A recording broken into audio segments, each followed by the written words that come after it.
Hi Shirley, thank you for coming in. Hi Emily. Would you like to start by telling us a bit about yourself? Okay.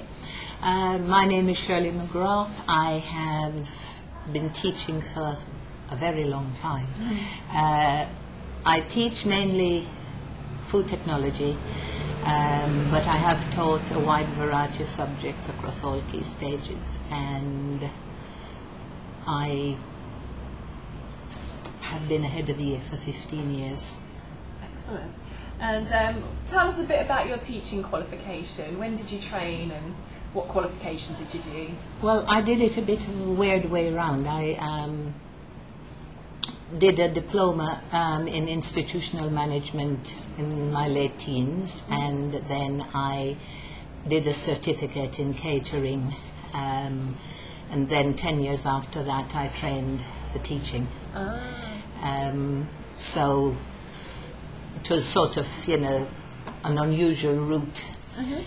So I have a certificate in education, and then in secondary, and then I retrained for primary, so I also have a cert ed in primary. Excellent.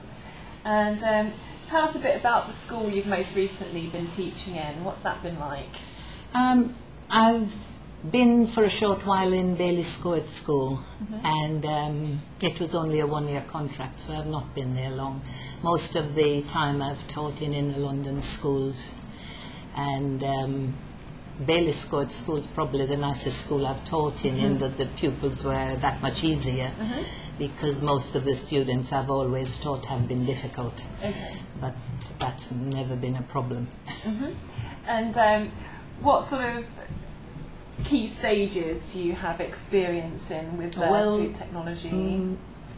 Food technology key stage 3 and 4, but I have also taught key stage 1 after I trained for primary and reception. Okay, so what motivated you to make that jump from primary to I was secondary? teaching child development at the time, not food, when they decided to change the national curriculum and decided that cookery, or home economics as it then was, wasn't technical enough for the national curriculum. And so child development, which I was teaching, certainly wasn't. It was taken off the timetable, and they offered me retraining for primary. And as I had taught primary and qualified in Gibraltar before I came to England, I thought, well, fine, I'll take that up, which is what I did. And so I returned to primary for about 2 years. But again, national curriculum had changed what primary teaching was. Right. And it wasn't what I was accustomed to, so I went back to secondary. And before the job at Baylis Court School, what were you doing before that? Was that secondary? Yes, I've taught mostly secondary in this country.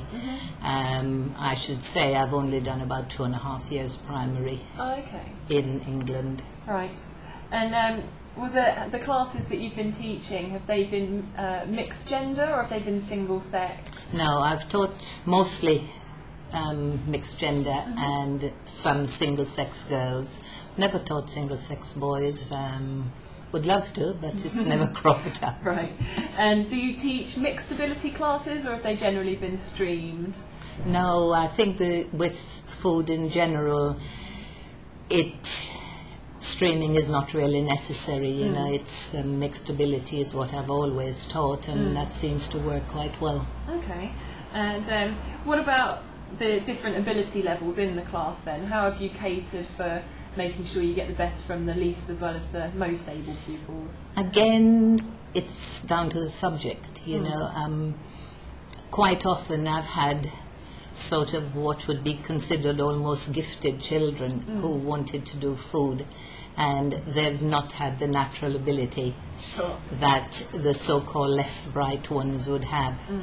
I think it comes mainly from the fact that quite often students who are not as gifted in writing and language-based subjects prefer to do hands-on things and gives them that confidence, and they prefer the subject.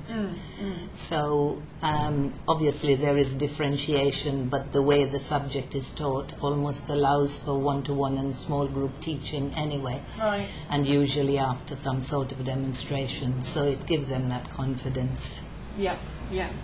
And what about special needs? Have you catered for special needs as well as part of your career? Yes. Again, there was a time when I taught across the board to special needs in secondary school, Right. because it was felt that if I was primary trained and could teach secondary, I should be able to put both of them together.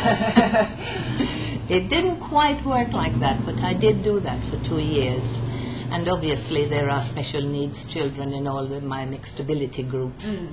And again, you know, most of them have that confidence of being able to do something they can take home and get praised for. And eat, Yeah. especially the boys. Absolutely.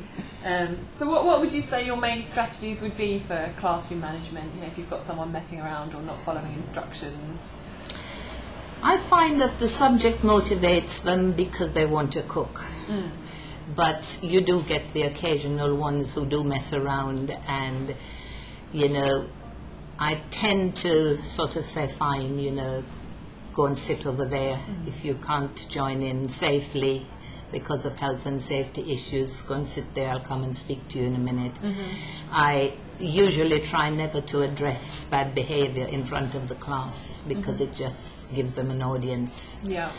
So I tend to deal with it after the lesson or after school and just, you know, control it, you know, give them some other task to do, or Yeah. keep them more controlled for the rest of that lesson. Yeah, perhaps change who they're working Yeah. with or something. Move seats or come and sit beside me. They don't like that one. And so in a more specific scenario then, if you had someone sort of shouting or swearing at you, your probably isolation would be the first point of call by the sounds of things. Yes, and you know, it depends on what's in place in the school. Obviously you would use the strategies the school want you to use. Yeah. I find that quite often it works very well if I sort of say, you know, well, what exactly gives you the right to swear in front of me? I respect you too much to swear in front of you. And the day you hear me do that, then you have my permission to swear at me. That works quite well. Turn it around on them. And what sort of work are you actually looking for? I mean, what's your ideal for the next academic year?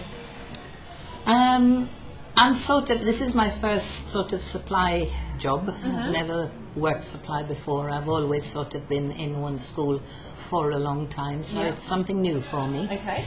I don't particularly want to travel too far from home because I actually think traveling wastes my time and everybody else's. And I think that time can be better spent. So obviously I don't expect to find a job on my doorstep, but, you know, something reasonable. That has to be my first criteria. Having worked in Baylis Court for a year and really enjoyed teaching children for the first time who actually just sat there and wanted to learn, was quite a this exists. So it was a very easy year, and I did enjoy it, but it doesn't mean that I would not be able to work in a school which had challenging students. Okay, so kind of looking at either or really at the moment. And finally, what do you think your greatest asset is that you would bring into the classroom? I think my greatest asset is obviously my experience, which is quite wide-ranging and long-term. Yeah. But although I am quite passionate about my subject, I think the first thing for me is that I'm teaching a child, not a subject.